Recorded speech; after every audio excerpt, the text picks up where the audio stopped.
Hi everyone, this is Don Gold, the art guy. I'm here to give you another art video to make you a better artist. Today I will be showing you how to make sunsets luminous. And we're going to talk a little bit about color intensity. And then lastly, I will be showing you the dirty water floating method for acrylic paints. In all my art videos, I try to give you the tools, the tips, and even some insider information and secrets that will take your art to the next level. Today I want to give you some tips on creating luminous skies using contrast. Now I know that sounds like a mouthful, but it is a concept and a technique that every artist from beginner to professional should take advantage of. One of the wonderful characteristics of transparent watercolor is its potential for creating luminous paintings. Light becomes an active part of the medium.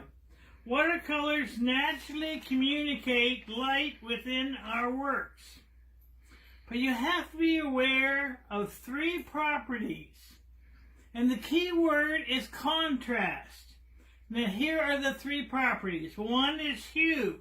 That is the color itself.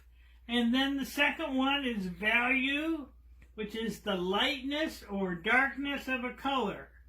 And the third is intensity, the brightness or dullness of a color. Okay, let's say imagine you want to paint a picture that features a sunset.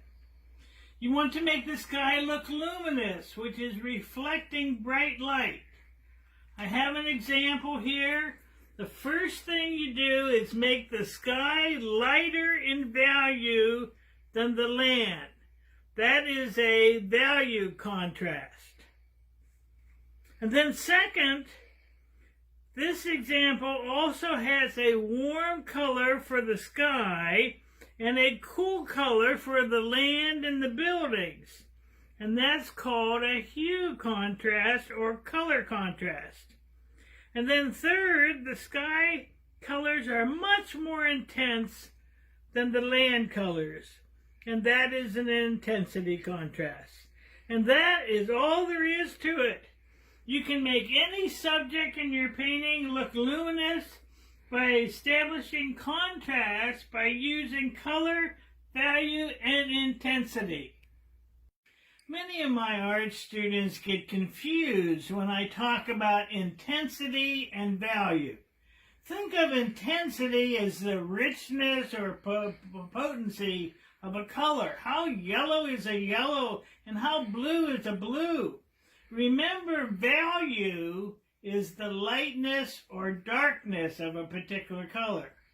Picture number 2 here, both paintings use light values of yellow around the sun. But there are less intense colors in the scene at the top and more intense colors in the scene at the bottom. Now go to picture number 3. Number 1, this yellow is very intense. And number 2, this yellow is not intense. But both are light in value. Number 3, this blue is very intense and has a dark value. And number 4, this blue is not intense and has a light value. When you're using water, more water makes the intensity of the color lighter and paler. Less water makes the intensity of the color stronger and darker. Is this clear as mud? Maybe this will help. See picture number 4. This is a color intensity chart. It gives the value for each color and then natural intensities. The intensity should become darker as the number becomes higher. Let's look at some colors and their intensities. You can guess that lilac is low intensity because it's at a 1. And cobalt violet is only a 2. But if you zip up the chart to Windsor violet, it is an 8. If you're painting green leaves, emerald green is only a 3, where phthalo green is a 9. And the color that I use most in green leaves is sap green, and it is a 5. When you're painting leaves, you should have 3 shades, light, medium, and dark. Now, sure, you can take one color and keep adding water to lighten it, but I suggest that you use 3 greens of different intensities to make your painting pop. Scarlet red is a 3, but permanent rose is a 5. And magenta, Windsor red, and crimson are all 7s. If you use these different intensities, it'll make your roses come alive. Hey, let's switch some gears now and talk about how to float a color with acrylic paint. Shading is the absence of light, and highlighting is the presence of light. If a floated color is not sheer, it overpowers the painting and looks like a line of added color instead of a soft shadow. You should be able to see through all your shading to what has been painted underneath. I call this the dirty water floating method. Now you want to dampen your brush. I usually use a flat, and or you can use an angle shader. You do not blot your brush on the paper towel, but instead you press the excess water out onto the side of the water container. The extra moisture left in the brush will help give you a very nice sheer float. Okay, what I want to show you today is, let me get this is my floating medium. It is a plaid folk art medium 868. It is smooth. It is a smooth gel that won't run. And what I want to do here, let me open it, shake it up, let me open it and put down a little bit. Should be the size of a kernel of corn of the floating medium. And then what we're going to do is make sure you always shake your paint. This is acrylic black green. And I'm going to put a little dab of it. Now, I want to show you on this black green acrylic paint how opaque it is. So let me put it on here.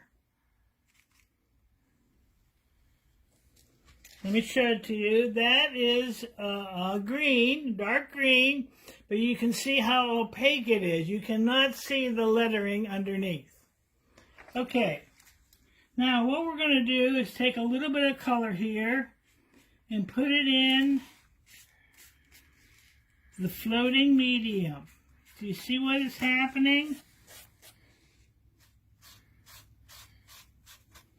Now let's put some of this down here.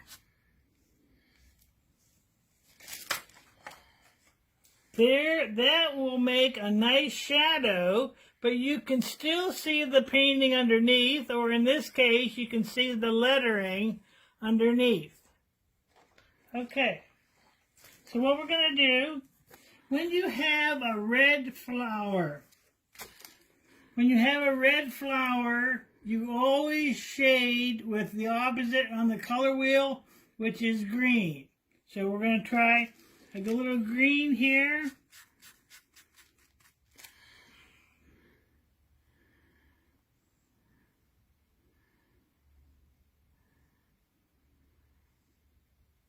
Can you see it? You still can see the red underneath,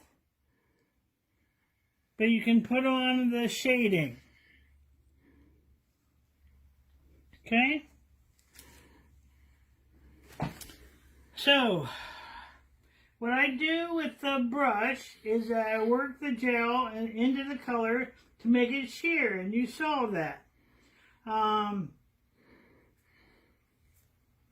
You should, and like I said, you should always be able to see the paint underneath. Now, many times I don't use one color like that for the shading. What I do is I mix the colors left on my palette together to make a neutral color. And I use that for all the shading. Okay, that concludes our work today. I'll see you next time when I want to share another art video of insider art information to make you a better artist.